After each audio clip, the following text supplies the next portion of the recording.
Мы сейчас в гостях этих чеченцев, аварцы, которые живут в Стамбуле. Иншаллах, рядом со мной оба братья, Узден и его брат, младший брат, старший младший. Он где ветеринарий? Бенан его зовут тоже. Маар мацадаги бабизе аруго Узден, аслоге Бенан, асло ацаруго кинани гечченс иншаллах.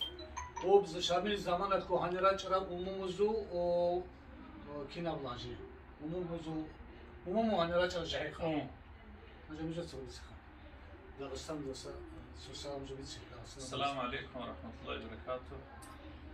نیج رو بدون ازدم اوگو hani Türkiye alda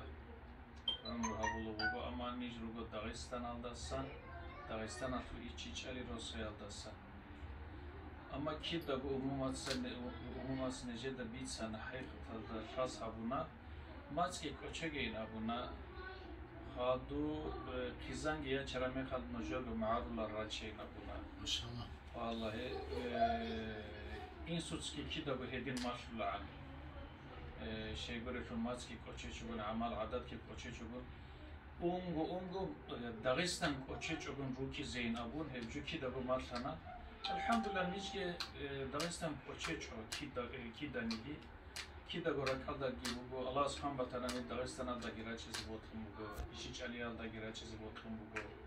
Dağistan kurta kalda rak alda gibi bu ki da go inşallah Dağistan bugün netler vatan